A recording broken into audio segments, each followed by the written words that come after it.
17-ാം തീയതി ഈശോ എന്ന തിരുനാമം പരിശുദ്ധ കന്യകയുടെ ശുദ്ധീകരണം മിശിഹായെ ദേവാലയത്തിൽ സമർപ്പിക്കുന്നു. പ്രാർത്ഥന.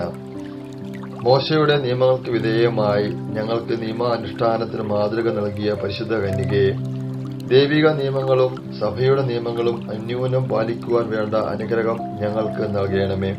അങ്ങേ ദിവ്യകുമാരനെ ദേവാലയത്തിൽ കാഴ്ചവെച്ചുകൊണ്ട് ലോകരക്ഷയ്ക്കായി അങ്ങേ പുത്രനെ സമർപ്പിക്കുന്നതിനുള്ള സന്നദ്ധത പ്രകടമാക്കി. ദിവ്യമാതാവെ, ഞങ്ങൾ അങ്ങേ ദിവ്യസുതനെയും അങ്ങയെയും സ്നേഹിച്ചുകൊണ്ട് വിശ്വസ്തതാപൂർവ്വം ജീവിക്കുവാനുള്ള അനുഗ്രഹം പ്രാപിച്ചു തരണമേ. ഞങ്ങൾ മഹാമനസ്കതയും സ്നേഹവുമുള്ളവരായി തീരുന്നതിന് അങ്ങേ മാതൃക പ്രചോദനം വരട്ടെ. ആമേൻ. ജന്മഭാവമില്ലാതെ ഉത്ഭവിച്ച ശുദ്ധ മറിയമേ, ഭാവിയുള്ള സങ്കേതമേ, ഇതാ നിന്റെ സങ്കേതത്തിൽ ഞങ്ങൾ തേടി വന്നിരിക്കുന്നു. ഞങ്ങളുടെ മേൽ അനുവായിരുന്നു ഞങ്ങൾക്ക് വേണ്ടി നിന്റെ തിരുക്കുമാരനോട് പ്രാർത്ഥിച്ചു കൊള്ളണമേ.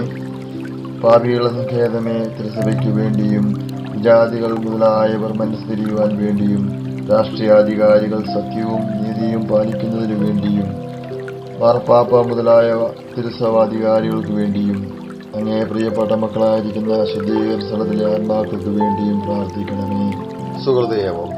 മറിയമേ സ്വസ്തി, നാദേ സ്വസ്തി, സമുദ്രധാരമേ സ്വസ്തി. Maria, Ave Maria.